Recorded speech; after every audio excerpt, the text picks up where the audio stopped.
I just got it back from DJI from repair, one flight, and the drone is dead.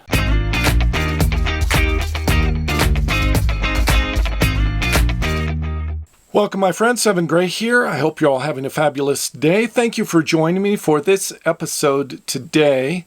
I have found a new boondocking spot outside of Leadville, Colorado, up in the mountains. It's beautiful here. I'm right in the edge of a forest. Beautiful trees right outside, nice flat area. And I have internet here, so I think it's a win-win situation. I should be able to get some building done. With that internet connection, I have now been able to research a lot more on how to get my drone working again. So this morning I managed to go through a tutorial video by DJI and was able to successfully link my remote to my drone. And I think I'm ready to go fly, so I'm going to take it outside. Before I had red lights here and it said I didn't have a connection, and then on the actual iPad I did not have any view of the camera. Normally you'll be able to see what the camera sees on the drone on your phone or your tablet device. I'm using an iPad mini, which is just an old one I had sitting around. Seems to work really well. All I need to do now is pull everything together, put the props on, and I can go outside and hopefully fly this. Okay, here we go. Gonna try to do a liftoff.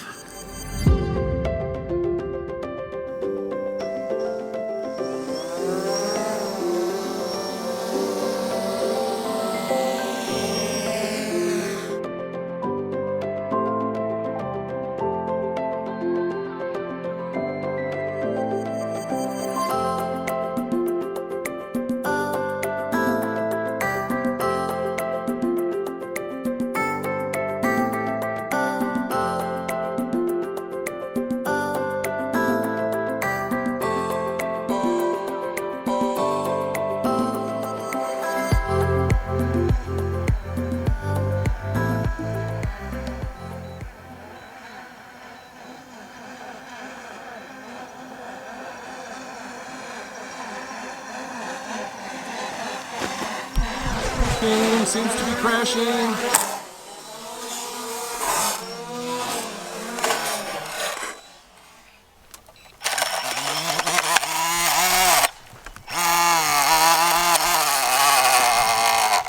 Well, I think I just broke my drone. Looks like the camera gimbal came off, had a crash landing, pretty crazy.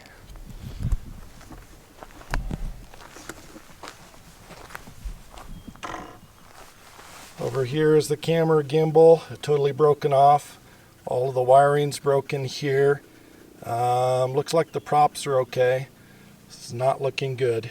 I just got it back from DJI from repair, one flight, and the drone is dead. Not having great luck with the drone thing here. Maybe I need to go back to drone school and get some training from the drone experts out there. I don't know what happened. It went up, it said it lost signal. It said it was doing a landing and it started coming down. It was pretty good. And then the flight got really wonky. It just started doing this as it was coming down. And then it got worse and worse and worse. And then it just started dropping really, really quick. And then it just hit the ground and you saw what happened. Oh well, that's the way it is, I guess. After the drone crash, I had a client call and I then made some lunch, took a short nap, and I woke up and it's raining again. So it's looking really overcast and it's mid-afternoon. I don't know if I'm going to be able to get any construction in today, and to be quite honest, after having the drone crash, I really don't have the energy, the headspace, whatever I need to in order to do a construction today. So I think I'm going to table that. I purchased something new just last week, and I think it's time for me to get it out and just have something as a little bit of a distraction after my drone disaster. Let me show you. I am experimenting with an induction stove, an induction cooktop here. And right now I have it set in mode 3, which is about 600 watts. So I'm trying to watch my inverter and my solar charge controller to see how much power this actually takes. It's about 6 o'clock in the evening, so I don't have full sunlight, and my panels are flat, so they're not tilted towards the sun. The conditions are not ideal, so I'm not pulling down all the power that I probably could. So let me show you what the solar charge controller is giving to me. Okay, right here you can see I'm pulling down 72 volts and 270 watts. I'm at 99% on the batteries right now. So I think that's pretty good. I mean, it's barely touching the battery bank. I started at 100%, so I'm down 1%, and that's because when it started up at 900 watts, and then I backed it off to the 600 watts where it is now. I have 710 watts on the roof here, so what I'm trying to do is pull off all of the power from the roof, from the solar panels, and not touch the battery bank. But anyway, it'll be a little bit of a trial and error process, but I'm excited about just using 100% solar to power my stove.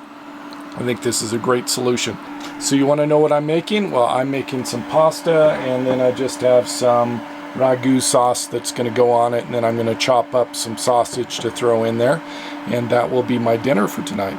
And while my dinner is cooking here, I have a video uploading. It's taking about 2 hours per video. This is a little bit shorter one, but looks like I have about 42 minutes left. I'm about 60% through the upload.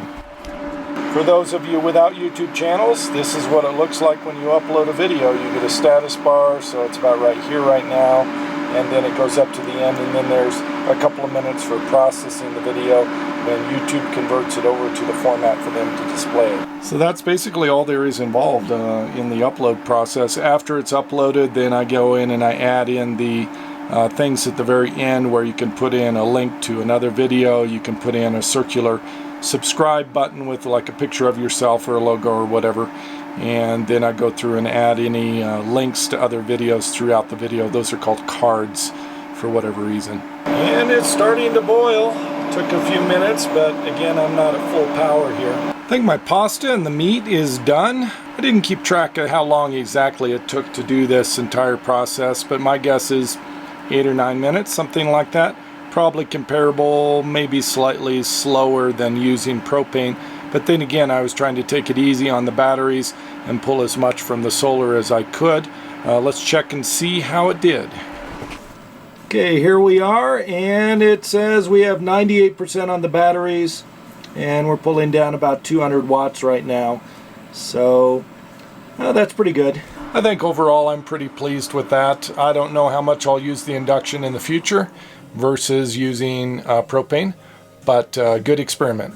It's the end of the day. I can't say that I was necessarily productive today. It was definitely quite a different day, particularly crashing the drone today. But, you know, I got to play with the induction stovetop today and get a video edited and uploaded, and it's absolutely gorgeous out here in the forest near Leadville. I love this here. Hopefully here tomorrow I'll have better weather and be in a better mindset to get some construction done and get some building done on my step van. That's all I have for this episode. Thank you for watching. Savor the moment. See you next episode.